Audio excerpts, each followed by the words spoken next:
start from the nervous system? What exactly does start from the nervous system mean? I love this question so much because nervous system language is everywhere right now. It's in the wellness world, it's on Instagram, and it's on your favorite podcast. And that's not a bad thing. It means we're looking for ourselves. We are, like Emily Dickinson wrote, out with lanterns looking for ourselves. But there's a meaningful difference between nervous system language and nervous system practice. And I want to try to get at that distinction a little bit today because I think it's the one that actually matters. And this will take me on a little bit of a tangent here, but this is important, and it's especially important for anyone listening who identifies as a high achiever, an intellectualizer, a people pleaser, or a woman who has spent most of her life hustling for her worth. Throughout my own somatic work with Jessie, a brilliant somatic practitioner that I was lucky enough to work with, I didn't only release stuck emotions, I shifted on my own axis. I opened myself to healing by releasing all of the things that no longer served me. There are all kinds of concepts and images and moments that I carry with me from that work that have stayed with me, that I return to over and over as a kind of North Star. And one that I continue coming back to as a framing concept, and maybe the framing concept for everything I do, is the distinction between understanding something and standing under something. Let me explain what I mean by that. As humans, especially in the world we're living in right now, this AI stage of late capitalism where everything moves extraordinarily fast and all of our time is spoken for, we tend to have an elevated understanding of a lot of things. We're informed, we're educated, we're aware. But we don't tend to stand under very many things. We spend our time, energy, and bodies on work, caretaking, consumerism, but standing under is a different kind of knowing. It's bottom up, it's lived, embodied, experiential. It's knowing that comes from inside the body, not from above it. It's the difference between reading a map and actually walking the terrain. Understanding is a knowing through the mind alone. It's disembodied, distant, disconnected. It's not much more than a thought experiment, really, however sophisticated. Standing under is practice, repetition, contact, felt experience. Here's an example that might make this a little more clear, and I'll try to offer it slowly. Do you know how to be self-compassionate? I'd guess many of you would say yes, you understand self-compassion, you can describe it. It's something like treating yourself with the same care and tenderness that you would treat someone that you care about. It's compassion, but towards yourself. That makes sense. You've probably read about it, maybe you've practiced it once or twice, but here's the question I would want you to sit with. What kind of knowing is that for you? Is it understanding what self-compassion is, or is it standing under self-compassion, living it, practicing it, knowing it in the body? I've understood self-compassion for decades. I could explain it in a lecture, teaching feminist theory, had the entire conceptual architecture, but it's only been in the last few years, really, that I've been standing under self-compassion, practicing it, feeling it move through my body in moments when the old patterns wanted to take over. Knowing it, not as a concept I could articulate, but as something my nervous system had begun to trust. So that gap between knowing and feeling is one of the things I'm most committed to helping women close. Here's what I've found, both in my own life and in working with clients. You can understand all of it. The nervous system, the self-compassion, the burnout patterns, the conditioning, but that won't change much. But when your body starts to know it too, everything becomes possible. This nervous system work is work to be stood under It is not merely work to understand. Pairing the understanding with a standing under self-compassion, standing under nervous system regulation, standing under self-trust, standing under safety. And you're in an entirely different life.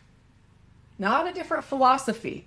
You're living an entirely different life when you're standing under. Yeah, I love that explanation. So what does nervous system regulation actually mean? What does it look like in a typical session? Yeah, in a coaching session, there's a lot going on in the background that I'm tracking, and I'll say something about that. But let me start with what it looks and feels like from the inside for the client, for someone who comes to get nervous system or somatic coaching or counseling. It looks like entering a space where you don't have to perform. There's nothing that you have to do. You don't have to take care of anybody. You don't have to fix anything. And you don't have to respond to anyone. You don't have to handle anything. You don't have to be useful. And I want to pause on that for just a moment because I think it lands differently when you really hear it. In most, if not all, of these women's roles and relationships, you are performing.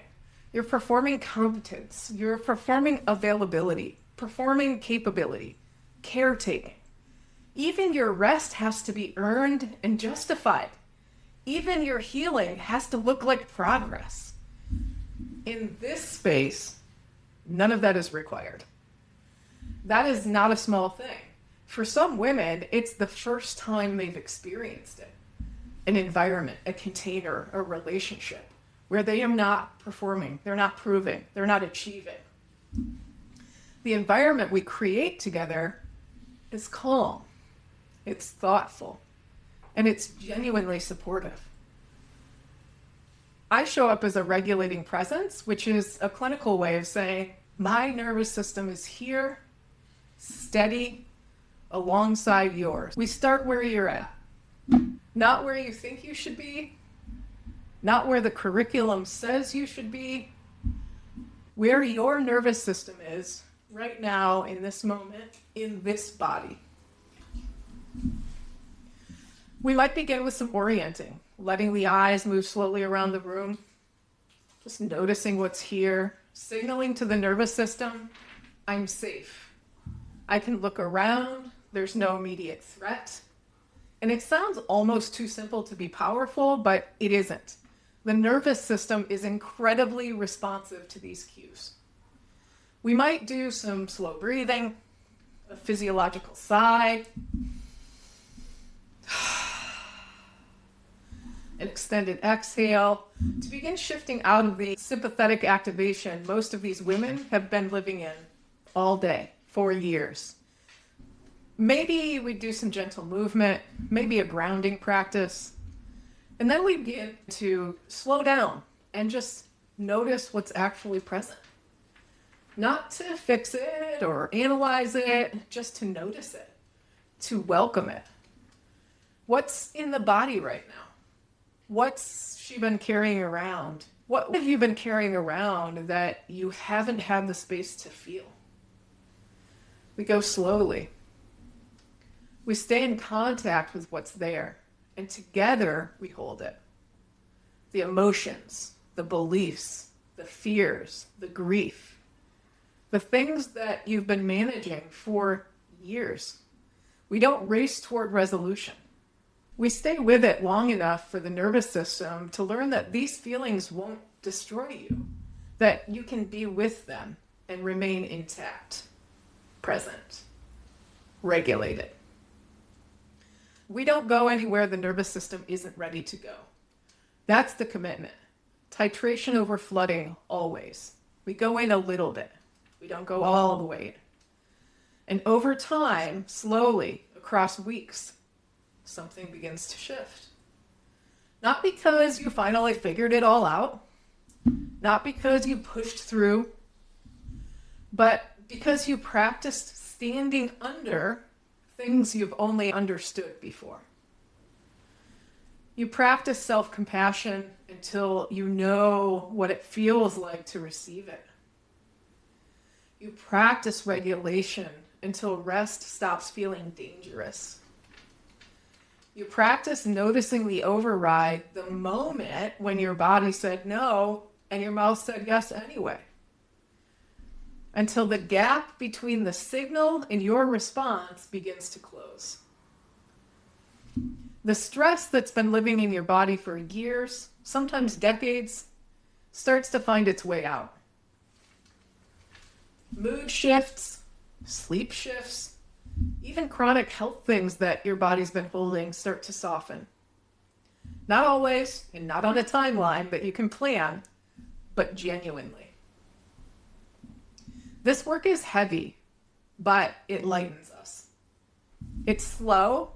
It's intentional. It asks something of us. Not more performance, but more presence. More willingness to feel what's been here waiting to be felt. And here's what I want you to know. If you've been sitting with this and wondering whether it's for you, you don't need to understand it first. You don't need to be ready. You don't need to have language for all of the things that you're carrying. You just need to be willing to come and stand under something slowly, safely, and together with support. That's where it starts. And that's what it means to start from the nervous system. I'm Mindy Torrey. I'm a burnout and capacity coach for high-performing women. And everything I just described is the foundation of the work I do. If you've been watching and wondering whether something like this could be for you, I want you to know the door is open. And the helpful email is a good place to start.